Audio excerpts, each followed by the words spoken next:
Buenos días, tardes o noches. Mi nombre es Hans Rodríguez. Esta es la primera parte de mi video de introducción a los métodos de respaldo en Oracle. Pero antes de explicarles, la primera parte de este video va a ser teórica y la segunda parte vamos a tener un poco de práctica para poder entender qué es lo que hemos estado indicando. Entonces vamos a empezar con un poco de teoría, vamos a explicarle en qué consiste, qué es primero un backup, cómo funciona, por qué se da y bajo qué circunstancias deberíamos de tener cuidado. Entonces, primero el backup, entremos por backup como una copia de respaldo o una copia de seguridad.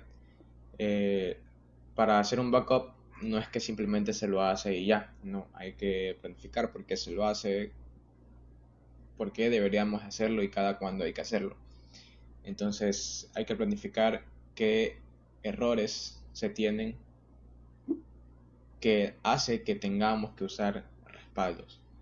Entonces, vamos a estudiar 4 situaciones en las que nosotros tengamos que hacer una copia de seguridad.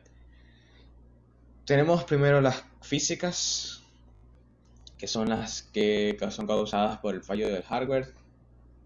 Por ejemplo, digamos que se va la luz. No digamos que se va la luz. Digamos que la fuente de poder se daña. Digamos que la fuente de poder cumple su vida útil y se daña, pero el de tecnología de la información no se da cuenta y la computadora se apaga. La computadora que está cargada del servidor se apaga. Sé que suena un poco infantil, pero son cosas que quizás puedan llegar a suceder y cosas que quizás sucedan cuando no se esté bajo supervisión, por ejemplo, en una madrugada. Puede ser también que incluso hasta el CPU pueda tener una muerte súbita. Uno nunca sabe lo que puede llegar a suceder, bajo qué circunstancias esté trabajando el equipo. Por ejemplo, de diseño. Ahora vamos a hablar sobre las fallas de diseño. Las fallas de diseño son fallas ya, fallas lógicas, fallas de programación. Por ejemplo, digamos que al realizar X transacción o X PLSQL comando, un script, puede que tenga errores, puede que de que las excepciones no hayan sido capturadas y puede hacer que la base caiga, porque todo puede pasar. Por ejemplo, digamos que yo hago una consulta a una base que ya no existe y como yo no asumí esa excepción, la base que va a hacer se va a quedar buscando y buscando y buscando y buscando una base que no existe. Todo depende de cómo se haya sido programado. Entonces, esas son cosas que son muy importantes a considerar. Por ejemplo, de funcionamiento. Vamos a hablar sobre las fallas de funcionamiento. Son causadas por la intervención humana. Por ejemplo, digamos que el hecho de que yo haga un backup no significa que yo lo esté haciendo bien por el simple hecho de hacerlo. No. Se, Hay que tener en cuenta que cuando hacemos un backup en caliente, sí, y solo si los datos se alteran antes de yo hacer el respaldo en caliente, digamos que yo hago el respaldo en caliente y unos instantes antes que hicieron una modificación de 100 campos. Entonces el backup que yo haga no va a quedar con tanta consistencia como debería de quedar. Entonces, son errores que se plantean mal, ya son errores humanos, errores que no se correspondieron. Ahora, fallos del entorno. Estos son los menos habituales, pero son los más desastrosos. Por ejemplo, digamos que hubo un terremoto, se destruyó todo. No hay cómo recuperar en físico, no hay cómo recuperar. Fallas de corriente. Puede llegar a pasar que en el edificio caiga un rayo o que haya una inundación y haya un desbalance energético. Puede llegar a suceder. O incluso la temperatura excesiva. Un rack donde funciona un servidor no puede estar en un lugar en el sol, no. Tiene que estar en un lugar donde haya aire acondicionado. Por ejemplo, esos ya son cosas del DBA, cosas que tiene que influir y tiene que prever, porque eso es muy importante, ya que eso está dentro de sus capacidades y de sus responsabilidades. Entonces, dentro de la complejidad de los sistemas actuales y sistemas gestores de base de datos, hay que comprender algunas cosas, algunas cuestiones que pueden involucrar pérdidas millonarias y pérdidas no de dinero, sino también de datos. El dinero se recupera, pero los datos no, los datos son difíciles de recuperar, depende de cada circunstancia. Entonces, ¿cómo podemos nosotros evitar esos errores en las bases de datos? Podemos hacer distintas cosas. Por ejemplo, los fallos de corriente energética los podemos evitar con un UPS o una alimentación de fuente ininterrumpida. Por ejemplo, yo sé que ustedes deben de saber sobre qué es la tecnología RAID.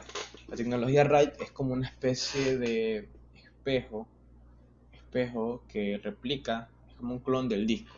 Entonces, esa sería una buena opción para, para mantener los datos en función, o sea, los datos bien, los datos en toda su totalidad, pero eso también consume más recursos. Por ejemplo, los sistemas redundantes también sería una buena opción, que lo que se haga en una parte se haga también en otra. No sé si me hago entender. Ya. Eh, Otra decisión importante que tiene que tomar el DBA es decidir si arrancar la base de datos en Archiflog, que tiene sus ventajas e inconvenientes. ¿Cuál sería una de las ventajas? Sería que aunque se pierdan los datos, los archivos de datos, siempre se pueda recuperar o se pueda restaurar a un punto anterior. Entonces, además de que también nos permite hacer backups en caliente, entonces sería también una excelente opción. Pero también tiene sus inconvenientes, que para el Archivlog necesita tener el mismo espacio de disco por 2 en la base. Por ejemplo, digamos que tengo una base de 40 y con el Archivlog tendría que tener otros 40 más. Entonces, yo ahorita quizás les hable de 20 y 20-40, pero ya hablando de 2 teras, 3 teras, ya, ya es un, ya es un consumo más o menos, no solo de energía, es un gasto energético, un gasto económico, un gasto computacional, porque respaldar 2 teras, tengo que tener un bus de datos súper rápido, sobre todo en discos mecánicos, y también tenemos que tener en cuenta no solo el Archiflog, sino el Redolog. Entonces, vamos a continuar con otro temita. Ya, ahora vamos a hablar sobre la presentación de la recuperación. La presentación de la recuperación se debe de hacer, eh, sencillamente es lo que el DBA debe de hacer y debe preparar ante la posibilidad de que se produzca un fallo. Entonces, ¿qué pasa si el DBA no prevé esto? Pues lo van a tener que despedir, porque es importante que, aunque tú creas que tu base es perfecta, que tu base es eterna, que tu servidor tiene la mejor tecnología, tiene el mejor UPS de 10 horas, tiene lo mejor todo, que tú piensas que eso nunca se va a morir, nunca se va a apagar. Eso es un grave error. Siempre el DBA tiene que prevenir cualquier error y tiene que asumir cualquier tipo de error, cualquiera, así sea hasta el más chiquito. Y tiene que saber qué hacer y cómo actuar para que en el menor tiempo posible esté resuelto. Entonces, tiene que saber los tipos de error y qué procedimiento hacer de acuerdo a cada tipo de error. Y ya de eso vamos a hablar. Vamos a hablar sobre los errores de usuario, los errores de sentencias, los errores de procesos, de red y de instancia. Entonces vamos a empezar con el error de usuario. Por ejemplo, eh, pasa que algunas veces en algunas empresas a personal no autorizado, a personas que no son DBA, se les da acceso a la base de datos. Y no solo acceso a consultas, sino acceso a la consola de comandos, o sea, al query. Y pasa que a veces ellos aprenden a hacer modificaciones, a alterar tablas, a modificar campos, así sea en la interfaz gráfica o sea por comandos. Pero eso es un grave error porque ellos pueden cometer el grave error. Por ejemplo, pueden poner un delete sin un where. Y eso sería un grave problema porque yo podría borrar la base entera y por medio de comando no es que me va a preguntar, oye, ¿estás seguro de que quieres borrar la base? No, ellos no me van a decir eso. Ellos cogen la borra y se acabó y punto. Entonces, errores de usuario, ese sería uno de los errores.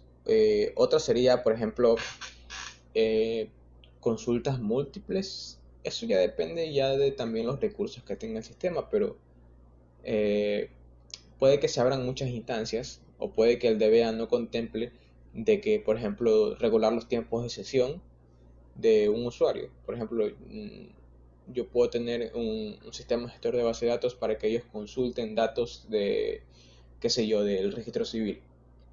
Pero yo tengo que bloquearles para que ya cada tiempo que esté inactiva la sesión se apague, porque si yo lo dejo encendido, eso me va a seguir consumiendo recursos, consumiendo recursos, consumiendo recursos, y cuando me llegue una consulta que sí necesita ser respondida, entonces ahí vamos a tener un grave problema, porque estamos ocupando recursos sin querer, o sea, sin desperdiciando recursos prácticamente será la palabra. Entonces, vamos a hacer las fallas de sentencias. La falla de sentencias ya es un error neto del DBA, un error que el DBA debe asumir. ¿Por qué? Porque eres el único que tiene acceso a ejecutar sentencias SQL, en teoría. Legalmente es el único autorizado que debe hacer.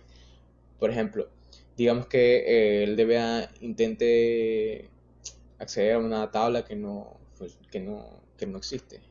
Esas son fallas comunes, fallas que terminan en sentencias fallidas, pero no siempre es así. Puede que no lo haga sino el DBA, sino también el usuario a través de una aplicación. Ahora, esos son fallos muy pequeñitos, fallos que terminan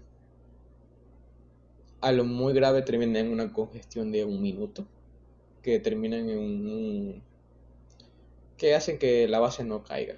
Porque en la mayoría de cuestiones así se hacen captura de secciones. Entonces no es un problema tan complicado. Ahora vamos a repasar lo que son las fallas de procesos. Que ya las fallas de procesos ya es algo más importante. Ya, ahora, ¿qué son las fallas de sentencia? Dice, se definen como la imposibilidad del sistema gestor de base de datos Oracle de ejecutar alguna sentencia SQL. Entonces, eh, es una terminación anormal de un proceso. Es una terminación que algo dice, hey, no pude hacer esto, o no lo encontré, o no pude efectuar la recuperación de X cosa, o no pude consultar X cosa. Entonces, ¿qué tengo que hacer? La instancia se debe de parar, la instancia debe parar y debo volver a ejecutar. Tengo que revisar qué es lo que sucede, de dónde estoy tratando de sacar información y por qué no me puedo confirmar con la transacción. Esos son datos también pequeños, errores pequeños que seguramente pueden ser errores muchas veces de tipeo, pues, ¿no? Traté de consultar una tabla y me dice que no existe, pero puse una tecla mal y sí, son errores que suceden a veces. Fallas de la red. Fallas, por ejemplo, digamos que tenemos un servidor Samba, sí, un servidor Samba de datos en red. Y pues pasa que a veces no lo encuentras, no conecta, no se encuentra la dirección tal. Porque puede ser por un cable dañado, puede ser porque el servidor de red está apagado, puede ser por muchas cosas. Fallas del sistema son, bueno, los fallas del sistema ahora sí son los más peligrosos, que es cuando el software que tenemos eh, corriendo, la base de datos falla. Por ejemplo, digamos que mi Windows donde yo tengo mi base o donde tengo almacenado mis archivos o mi servidor le da un pantallazo azul o un pantallazo negro de la muerte. Entonces, esas son cosas que pueden llegar a pasar. ¿Por qué? Puede ser por espacios de paginado en el disco duro que estén corruptos o por ejemplo, fallos en la placa madre, algún transistor. Entonces, son cosas que pueden llegar a suceder. Vamos con la recuperación de bloques y la recuperación de hilos y la recuperación física. Ya. Esos son los tipos de recuperaciones que vamos a tener en Oracle. Vamos a repasar la recuperación de bloques. ¿Qué dice la recuperación de bloques? Dice, es el mecanismo de recuperación más simple y se realiza automáticamente. Ya.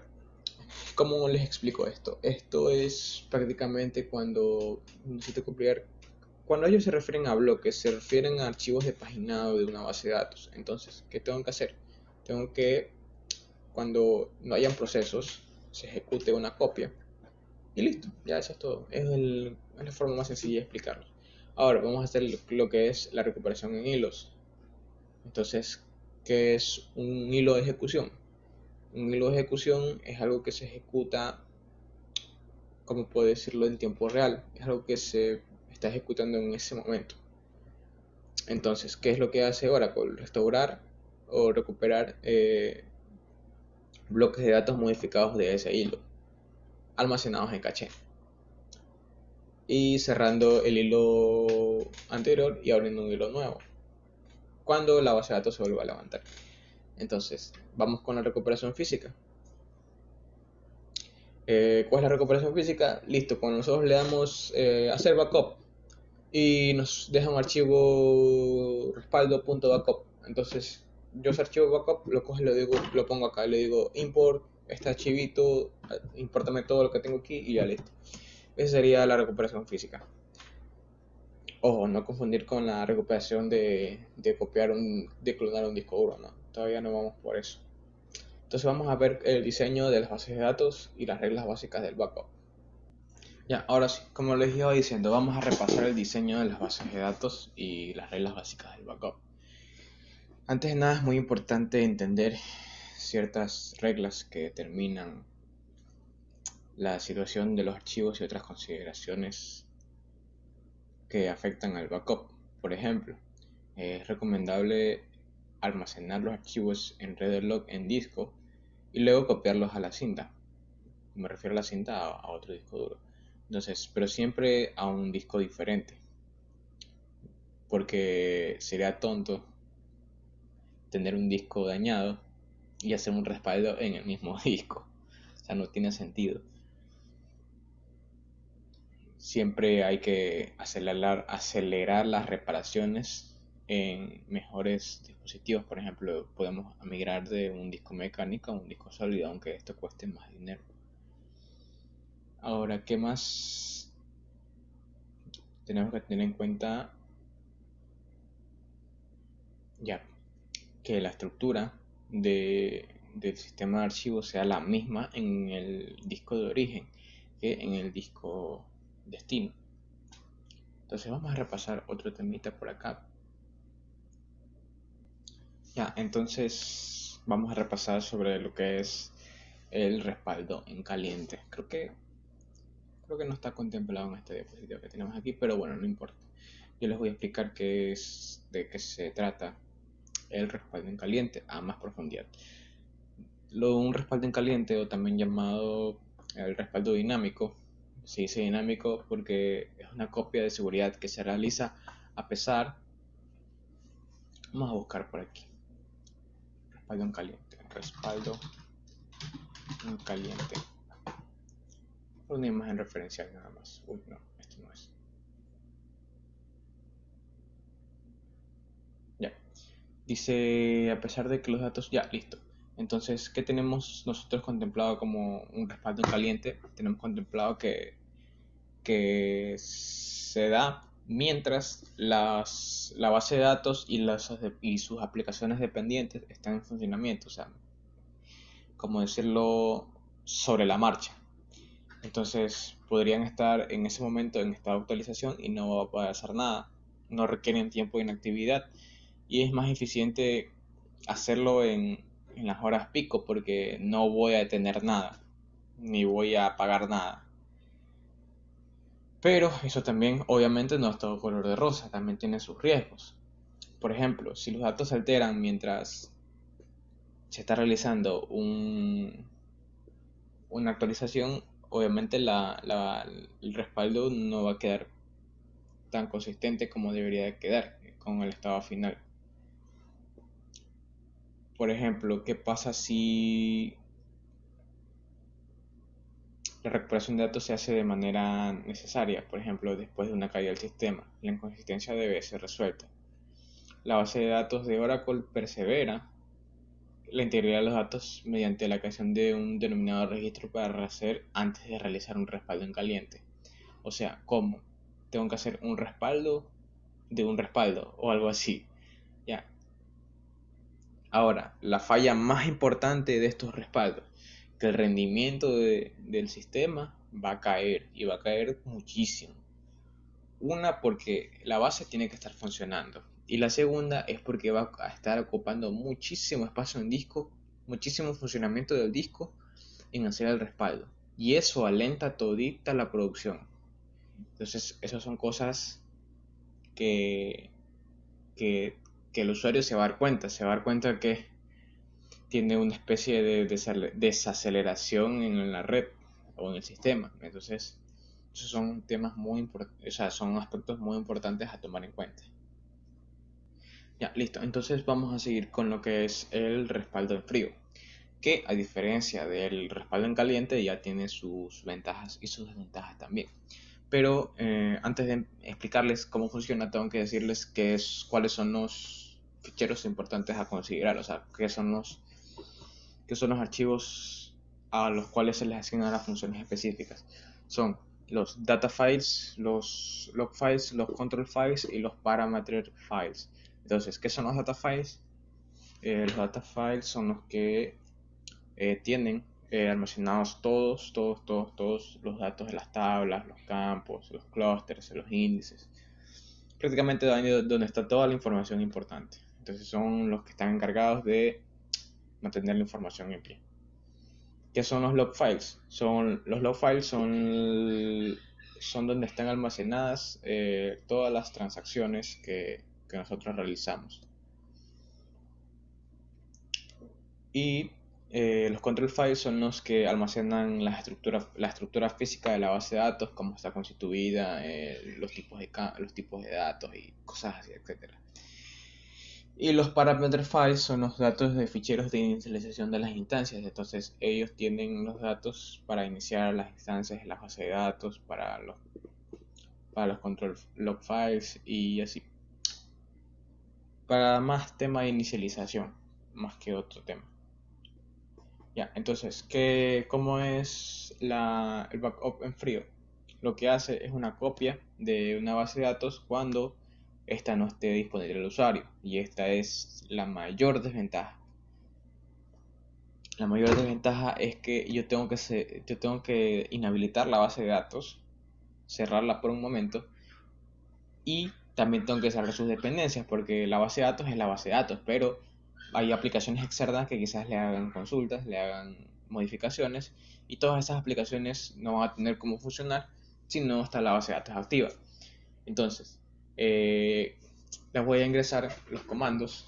Estos serían los comanditos para hacer un backup en frío, como para que ya introducirnos un poco más a la práctica. Entonces, ¿qué tendría que poner yo aquí? Select el nombre del archivo que yo le quiera poner, dba data files. Ya, esto es solo para data files. Ahora vamos a hacer el de control files. Entonces, ¿cómo sería? Select nombre que le quiera poner, nombre from y voy a seleccionar mi control file.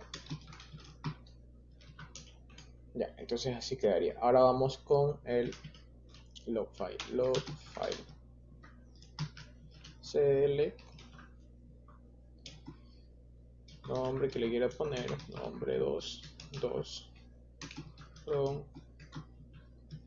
the log file. Entonces, sobre los archivos que les estuve mencionando anteriormente, estos son los que tengo que considerar: los data files, los control files y los log files. Luego tendría que tirar la base de datos por medio de un shutdown o programar un apagado. Esto solamente es para saber dónde están almacenados. Todavía no vamos con eso. Entonces, ¿qué es lo que le iba diciendo? Me olvidé. Ya, entonces ahí habría que copiar los archivos data files, control files y log files a un medio de respaldo preferido, una cinta de disco duro, a otra máquina, a un servidor, a una carpeta compartida, a una nube, qué sé yo. Eso ya depende de cómo quiera hacerlo el DBA. Entonces, ¿cuál sería el paso inverso? Es decir, la recuperación en frío también se debe tener en 3 pasos. Entonces, ¿cuál sería el primer paso? Tirar la base de datos actual, apagarla, dando por sentado que tenemos que desechar los datos existentes y recuperar los que ya tenemos. Entonces, copiar los data files, los control files y los log files en el medio en que se encuentren, en la misma ubicación donde estaban antes de hacer el backup, y subir y montar la base de datos. Ese sería el método, la vaina de cómo podríamos hacerla recuperar. ¿Cuál sería la ventaja de un respaldo en frío? Sería que es fácil de ejecutar y automatizar, facilito, o sea, solo son pequeños pasos. El tiempo de recuperación es predecible, solo hay que conocer el tiempo de espera entre que yo transfiera los archivos del origen al destino. Y ya. ¿Cuál sería la desventaja? Que no puedo usar, la mayor desventaja es que no puedo usar la base de datos mientras yo esté realizando el backup. Y la recuperación de datos, otra ventaja sería que la recuperación de los datos siempre va a ser completa. Como yo la hice el respaldo, la recuperación va a ser exactamente la misma, porque no hubieron datos modificados al instante. Ya, listo. Entonces vamos a empezar a explicarles un poco sobre estas diapositivas que tenemos aquí, que usted nos ha dejado. Es el capítulo 4 de respaldo y recuperación. Entonces vamos a repasar un poco qué es el export. Dice: archivo binario, formato únicamente reconocido por el utilitario import de Oracle. Obviamente que para hacer un export tengo que realizar, una vez que yo quiero exportar, el único que lo va a reconocer es el de importar de Oracle. Tendría sentido porque si así como sale tiene que entrar. Ya lo vamos a explicar de una mejor forma. Dice exportar. Sí, existen dos modos de importar: con el diálogo interactivo y con línea de comandos. Para el comando interactivo se utiliza el archivo ex.exe. Este archivo ex.exe se encuentra en la carpeta de ejecutables bin. Si la variable path está bien, se podrá acceder desde el 2 en cualquier posición. En caso contrario, se tendrá que ubicarse en la ruta ejecutable. Vamos a hacer una pequeña práctica para poder entender. Ya ahora sí vamos a empezar con la parte práctica, para poder entender cómo más o menos vamos a empezar a trabajar. Entonces vamos a hacer creo que no se alcanza a ver. Creo que no se alcanza a ver. Creo que no se alcanza a ver. Creo que no se alcanza a ver. Creo que ahí se alcanza a ver. Espero que ahí se esté alcanzando a ver. Entonces vamos a SQL Plus System.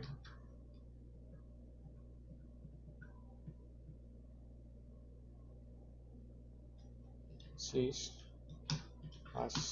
DBA. Y listo, ahora sí estamos conectados. Entonces vamos a crear un table space create table space demo exp table space data file, vamos a decirle C, Oracle, Oradata, ORCL, demo export.dbf,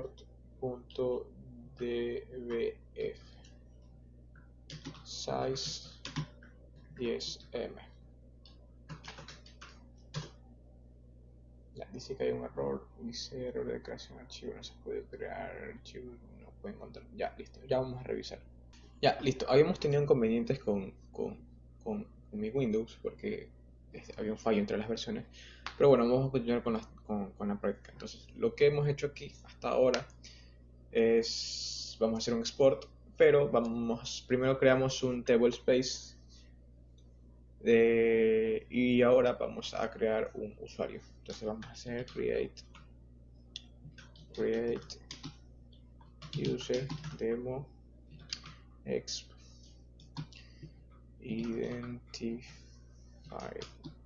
by demo exp default table space demo exp tb. Si voy a crear usuario demo exp default. Ya. Creo que me faltó cerrarlo. A ver, vamos a darle el privilegio grant al privilege to demo exp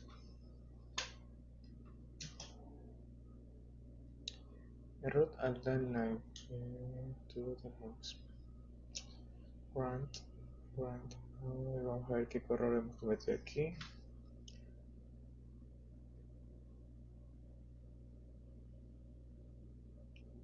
No puedo tener un error. Vamos a ver. Ya, ahorita sí que se creó el usuario, pero ya ahora sí, había que hacerlo separado. Ahora sí, vamos a continuar. Connect. Vamos a conectarlo desde nuestro usuario. Demo exp que será la contraseña. Ya, listo. Ahora estamos conectados desde nuestro usuario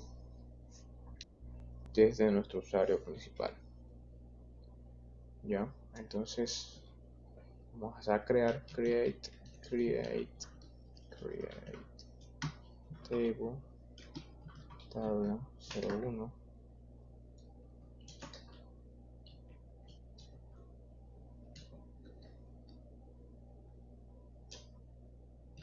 campo 1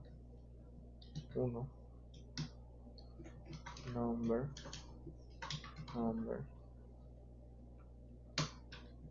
10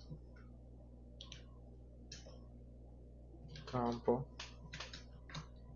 2 varchar 10 campo 1 3 time stamp no, este no lleva parámetros. Campo 1 4 celo.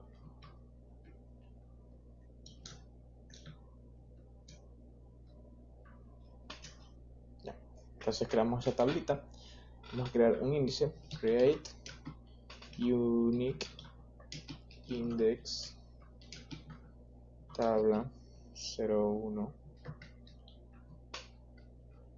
ix de índice on tabla 01 campo 1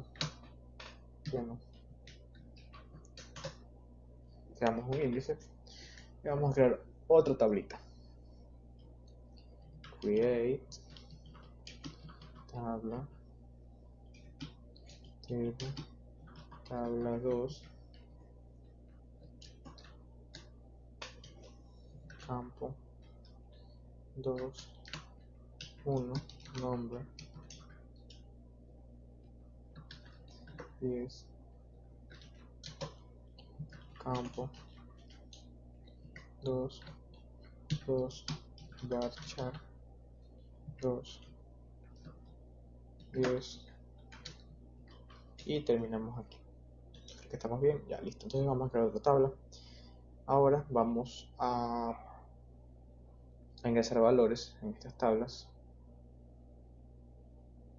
pero creo que no, vamos a hacerlo para que lo veamos todos. Insert into tabla tabla 01 values 1 no, así con estas comillas, prueba 1 varchar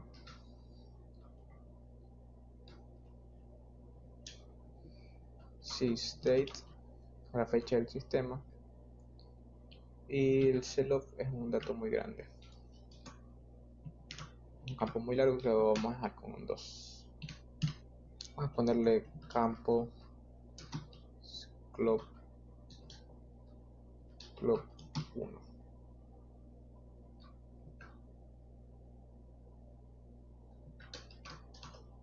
¿Ya? Vamos a hacerlo otra vez.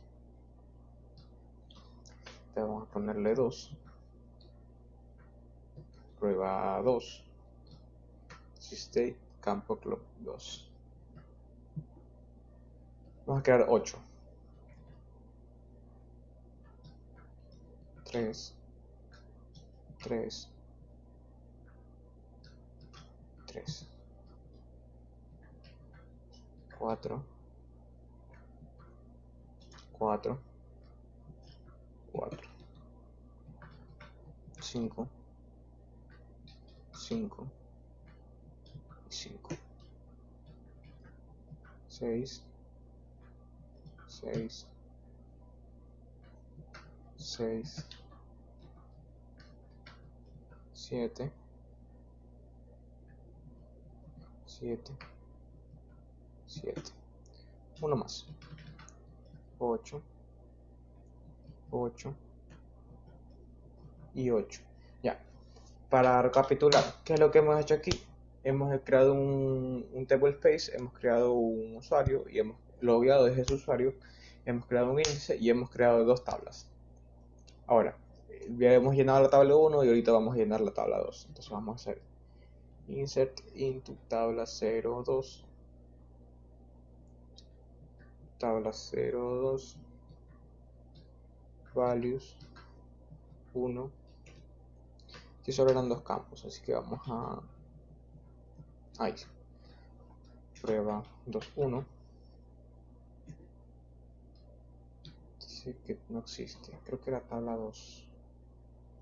Creo que era tabla 2, tabla 2, tabla 2, tabla 2, tabla 2, tabla 2, tabla 2, ajá, 902, tabla 2.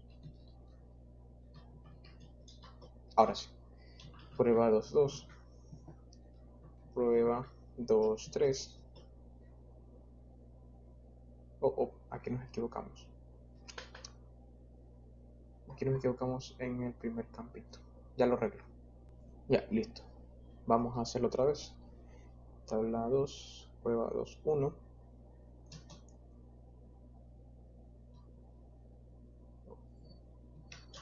Ya, vamos a...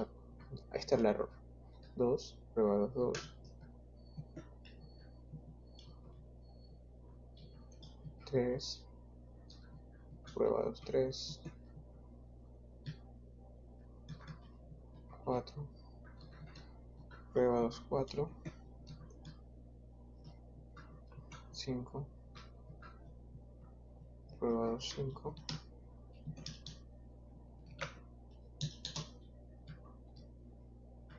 6 probado 6. Creo que aquí hasta aquí nos vamos a quedar. Entonces, ya una vez que tenemos ya nuestras tablas creadas, para simplificar el proceso, vamos a crear un directorio con el usuario demoexp directamente, de forma que al ser el creador del directorio tenga los privilegios ya de lectura y escritura. Entonces, ¿qué vamos a hacer? Desde otra consola vamos a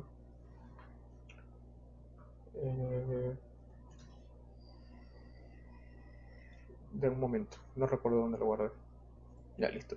No vamos a usar el antiguo, vamos a usar uno nuevo. Punto, quiero quedarme en el C. Si estoy grabando, ya, quiero quedarme en el C. Entonces, ¿qué vamos a hacer? mkdir C tmp de temporal y una demo. Si la sintaxis, ¿no? Algo tengo que estar mal, creo que son 22. No, ¿qué hice? ¿Qué hice? Ya, ahora sí. tmp demo. Ya, ahora sí. Puedo ver las líneas S. Demo export. Entonces vamos a volver al SQL Plus. Acá. Create directory dir demo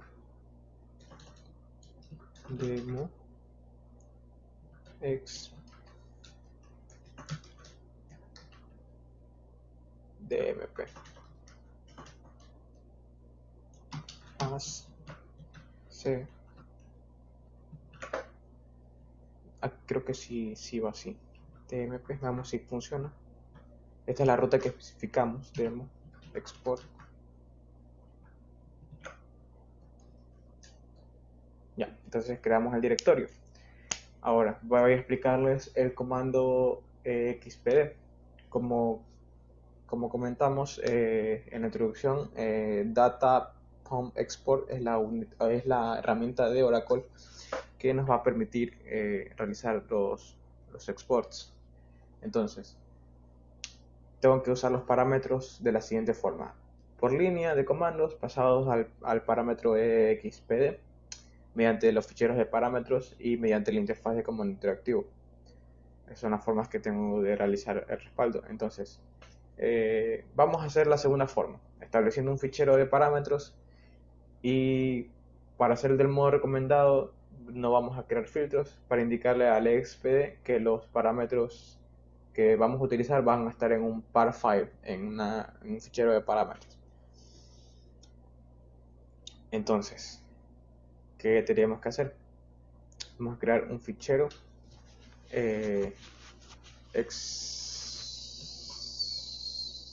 donde tenemos los parámetros. Entonces vamos a dar cd tmp cd demo cd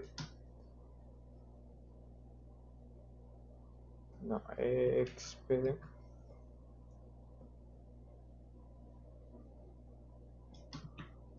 file export.par. Ya, listo. ¿Por qué sucede? Si creo que estamos en la ruta equivocada.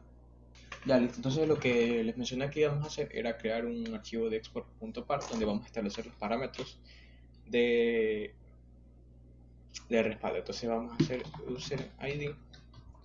Vamos a ponerle... Mil disculpas si me equivoco porque estoy con este teclado nuevo. Ya. Demo exp directory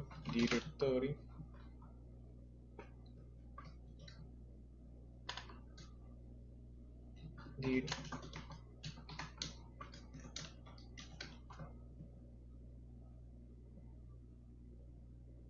demo exp.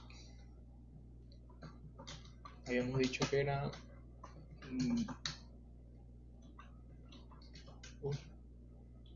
DMP. Ahora sí. Dump file export demo.dmp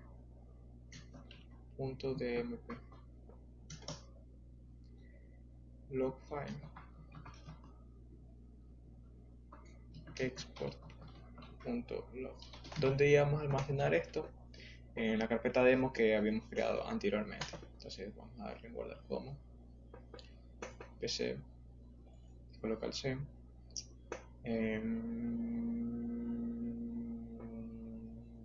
no era aquí, sí era aquí, demo export. Ya, listo. Entonces vamos a ponerle export.par. Entonces ese sería el contenido básico del fichero. Vamos a analizar un poco el fichero, porque no les expliqué en qué está constituido el fichero. Ya, local c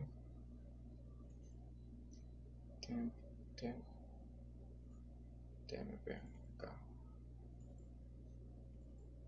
demo export.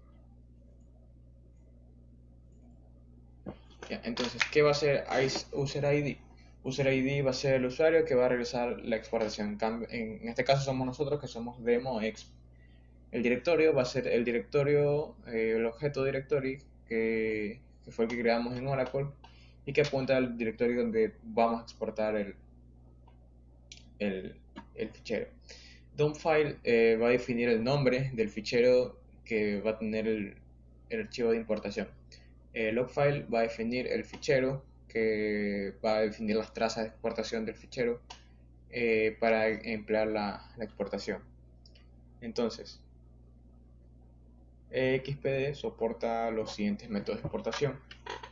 Soporta el full export mode, que se declararía así: full Y, que significa que vamos a hacer una exportación full de toda la base de datos, de inicio a fin. El schema mode es donde le especificamos a la base, al export, qué bases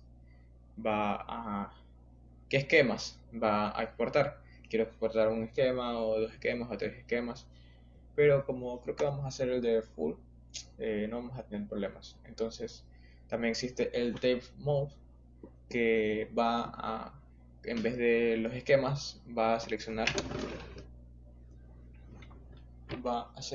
las tablas que vamos a querer copiar, y asimismo con los table space también puedo especificar que voy a exportar todas las tablas pertenecientes a un determinado table space, así como todos los objetos dependientes. El usuario tiene que disponer de los privilegios de poder exportar todo perteneciente a todos los esquemas, sino únicamente va a poder exportar las tablas de su esquema que estén asociadas al table space indicado. Y bueno, ahí los especificamos con el contenido, con todos los datos, con todos los metadatas y la versión. Pero hay algunos parámetros más que me parecen importantes. Por ejemplo, el parámetro sample, vamos a escribir aquí, el parámetro sample nos permite exportar únicamente un determinado porcentaje de bloques de datos de cada una de las tablas. En un entorno de producción, para pasarlo al entorno de desarrollo y queremos tener algunos datos de orientación, este parámetro se especifica de esta manera: sample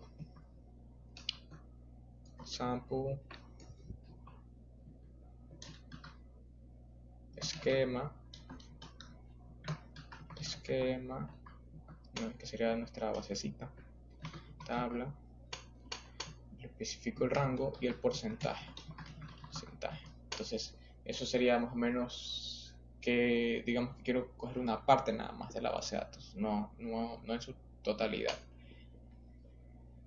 Vamos a repasar el reuse dump files, el reuse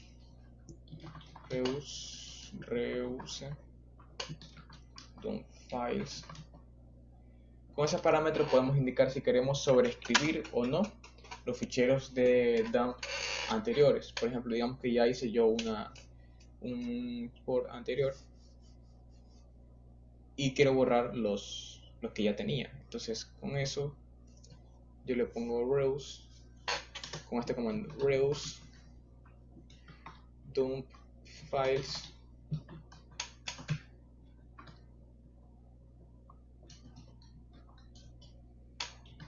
4. Wow, no, ya, eran con los corchetes, pero no sé por qué no me salen aquí. Aquí le pongo yes o no. Entonces, que si le pongo yes, ¿qué va a hacer? Va a borrar todos los DMP anteriores que yo tengo, que cumplan con el mismo parámetro del dump file. Entonces, si encuentra otro dump file con el mismo nombre y la misma extensión, lo va a borrar. Pero si le pongo que no y quiero mantener mis copias anteriores, que es muy importante, aunque ocupen espacio, las voy a dejar ahí. Otro campo importante sería el estimate only, que se encarga de hacer el estimate only. Si establecemos el parámetro, el XPD va a estimar el espacio que la exportación puede consumir, pero no realizará la exportación en sí. Este parámetro es súper importante cuando no sabemos qué dimensiones puede llegar a ocupar un export. Por ejemplo, ¿estamos grabando? Sí, estamos grabando. Por ejemplo, digamos que yo tengo una de 500 gigas y quiero saber cuánto estimado más o menos se me va a hacer mi export, porque me preocupa qué espacio voy a consumir. Entonces, en el estimate only, ¿qué voy a hacer? Voy a simular que voy a hacer un export, pero no lo hago. Sin embargo, puedo obtener los datos de la transacción, o sea, cuánto espacio me va a ocupar. Y no necesito establecerle ningún dump file ni nada. Entonces, es la estimación. Hay dos tipos de estimaciones: la estimación por bloque y la estimación por estadística. La estimación por bloque se usa cuando se multiplica el número de bloques por objeto de orígenes por el tamaño de bloque apropiado. Entonces hace una especie de simulación, te va a decir, mira, sabes que tienes tantos bloques, te va a ocupar esto, esto y esto. Y luego va la estimación por estadística, que se hace una estadística de cada tabla, una aproximación. Entonces hace que mientras más actualizadas estén, sabes que esta te va a pesar tanto, y como tienes tantas tablas, te va a pesar total esto. Entonces esto es una herramienta muy importante. Vamos con el include y el exclude. Puedes incluir o excluir eh, datos de la importación, pero no se pueden usar ambos a la vez. Tenemos que tener en mente que EXPD siempre exporta todos los datos dependientes, de forma que si estamos exportando un índice, también serán incluidas todas las exportaciones de sus estadísticas. O si, por ejemplo, digamos que exportamos una llave primaria, entonces va a exportar también las llaves foráneas o las llaves que dependan de esa, o las tablas dependientes también, como se les llama. Entonces yo con este include puedo decirle específicamente que me incluya o que me excluya, en su caso, llaves dependientes, table space dependientes, grants, privilegios, triggers, algunas cosas. Entonces, query, puedo hacer queries. Entonces, vamos a ejecutar ya de una vez por todas este comandito para ya terminar con la práctica. Ya, listo. Entonces, este es el resultado que en teoría deberíamos tener. Se ejecuta el parfile export.par y va a ser, como no le pusimos ningún tipo de traba ni ningún tipo de exclusiones, lo que va a hacer es procesar la información y va a procesar dato por dato.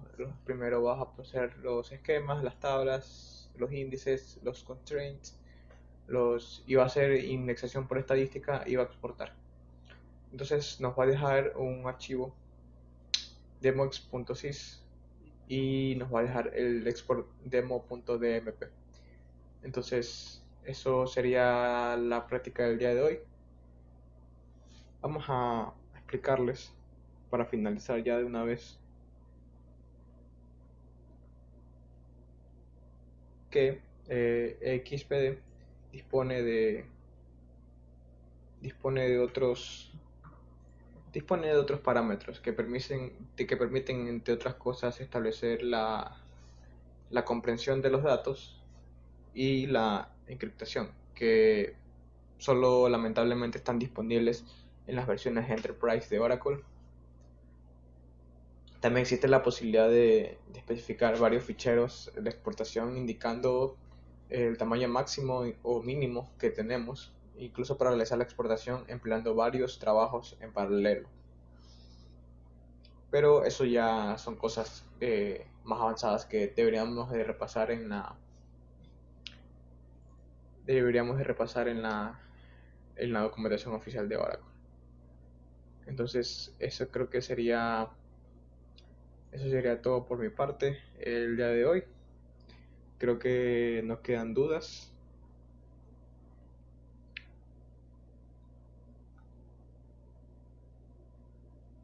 Hay algo que me faltó explicarle, una pequeña introducción que también sería cómo salir y entrar al RMAN. El cliente RMAN eh, se inicia ingresando el comando RMAN, que se usa desde el usuario Oracle, que para ejecutar tareas de respaldo y recuperación, RMAN debe conectarse a una base de datos con privilegios SysDBA. También puede conectarse a un catálogo de recuperación si desea utilizar uno. Se especifica la base de datos target de catálogos de recuperación usando opciones de líneas de comando. Conectarse dentro de un RMAN. Para conectarse dentro de un RMAN se usan los comandos de RMAN target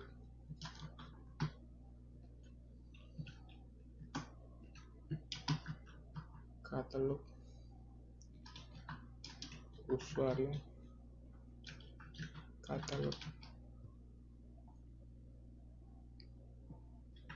pb de cat ms alias, que sería el catálogo de exportación que nosotros tengamos.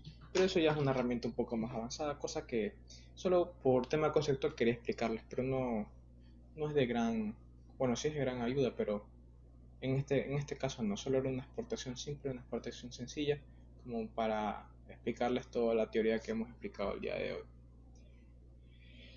¿Qué más se me pasa por alto? Déjenme revisar por acá. Déjenme revisar qué más se nos va por alto. Esto ya lo explicamos. Todo lo que se exporta, perfiles, roles, costos de recursos, vistas, operadores. Esto ya lo explicamos. No lo explicamos a profundidad como está aquí. Pero sí, el user ID, el buffer, el file, el nombre que va a salir. Si quiero exportar los grants, los índices, las columnas, las tablas, los constraints. Si quiero exportar la full, si quiero exportar los dueños, el record, el parafile, el log, las consistencias, los modos de exportar, eso ya lo explicamos. Opciones de respaldo y recuperación, import-export, portabilidad. Miren, un tema importantísimo, la portabilidad. Yo cuando hago un export puedo exportar esa base de datos a una versión de Oracle actual o superior. Es decir, si yo, por ejemplo, hicimos la práctica ahorita en el Oracle 11G, entonces yo puedo recuperar esa base de datos en una 18C o en una 12C, en una 12G, Express Edition. Entonces, lo bueno de Oracle es que permite la retrocompatibilidad con sus demás bases de datos.